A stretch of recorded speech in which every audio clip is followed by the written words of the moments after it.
letting everyone know socialism sucks. The Charlie Kirk Show.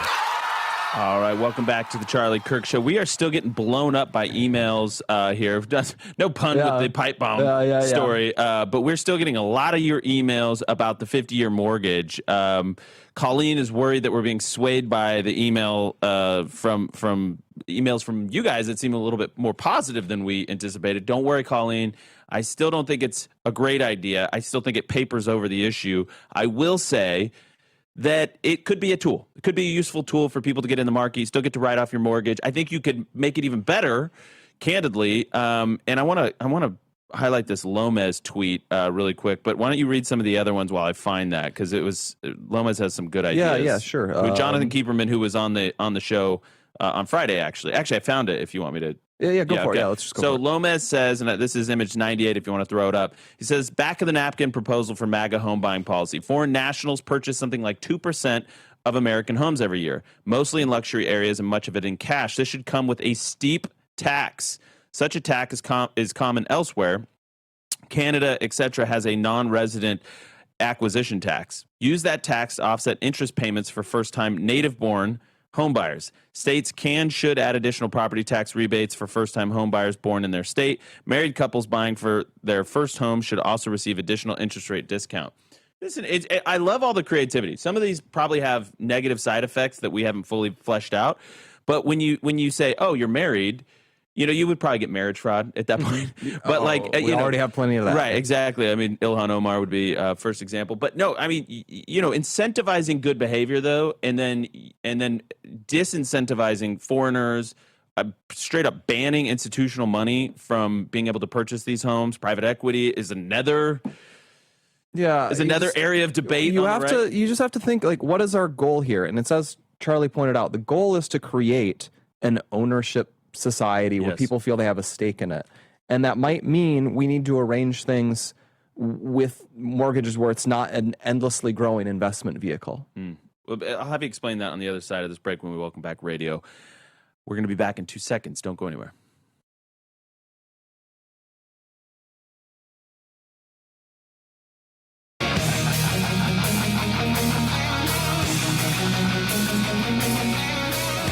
All right. Listen, Charlie built a thriving community through conversation. It's not something that happened overnight. It happens over time, one connection at a time. TikTok offers opportunities for respectful exchange of ideas, and through that, opportunities for community. You'll find creators on TikTok who teach and encourage others. A carpenter passing on his craft, a mom explaining how to make a budget stretch, or gardeners showing us how to bring a backyard back to life. Different stories, same drive, the desire to connect and understand. That's what makes a strong community, a common desire to connect and to find ways forward through respectful dialogue, building trust and feeling heard. Freedom to speak what we know and to hear from each other. That is the power of TikTok. Charlie had billions of views on TikTok ahead of the election and then billions more after the election, actually.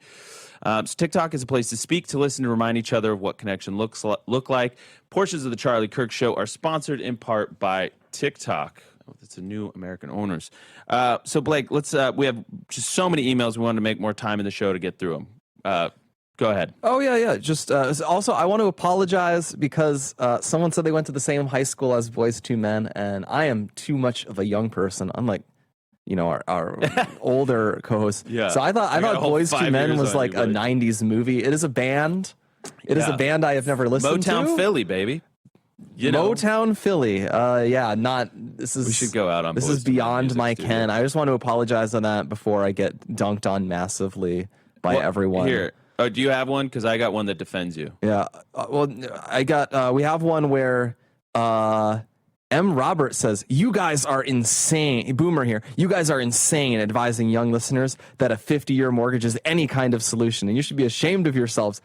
I don't believe we've both been quite skeptical of it. We are extremely skeptical. My idea is build 10 million new homes, deport illegals, lower illegal immigration, which is going to take some doing, lower the regulatory burden to build new homes, and then play with other financial incentives like writing off your entire mortgage up until the age of 35, prioritizing first-time home buyers, banning institutional money, banning foreign investors, or, as Lomas suggested, maybe you put a tax on that, because they are buyers. I mean, people want to sell their homes. You know, they want to make more money. I get the incentive there. By the way, William says, guys, Blake was right about not giving the money away like the crazy, stupid money blown by Biden, which spiked inflation and has stayed up because of the budget deficit. The tariff money could be put in a sovereign wealth fund, and when it gets to $1 trillion, start to draw from it monthly for government expenses instead of borrowing that amount from the Fed. Matt, the sad thing is that that's something we could have easily done decades ago. And you know, like that's what. So, like Norway, for example, Norway's done it. Norway has a sovereign wealth fund from their oil business, and you know they're a country of 5-6 million people, and it's in the trillions of dollars. So it's actually a quite large amount of money per Norwegian citizen. And America could have. Now we're broke, but America had a long run where we were a very rich country that could have been pumping resources into that. And you know, the sad thing is that I've read about that. Remember when Bush wanted to privatize Social Security in about 2005? And of course, it went nowhere. Everyone was like, oh, don't let Wall Street get its hands on my Social Security. If we'd done that, it would have been insanely, spectacularly successful, given what the stock market has done since 2005. Oh, yeah. Would have just massively, would have fixed every problem with Social Security we have now. Reserve fund that they're trying to build. I don't. I'd be very wary of that. I mean, but it's like, okay, if you want to have it as a thing, yeah, I wouldn't have it as a large thing. None of this stuff is a silver bullet. It would just, I would worry that would basically just be, it would feel like a giveaway to people who already have Bitcoin to me. And it's this hugely volatile asset. And it's very volatile. It's volatile, but it's probably going to go to $1 million. And it's an asset that gets like hacked and stuff. And yeah, I mean, like I would like to hope that the good people, but you know, maybe that's hoping for too much competency. Can you imagine if our sovereign wealth fund got hacked? You can put them in cold storage and things like that. There's ways you can address that. Can you guys help us? This is from Steve. The difference in approximate 30 to 50 year mortgage payment.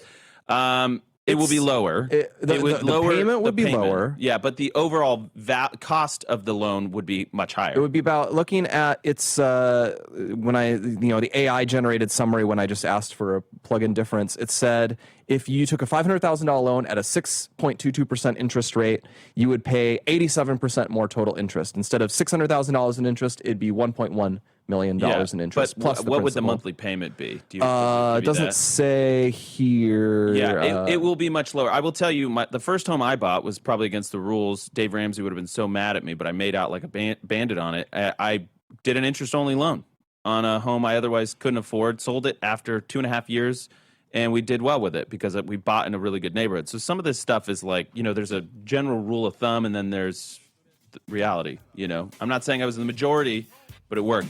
What a show. That went super fast. We'll see you again tomorrow for Veterans Day. We'll be back. There it is.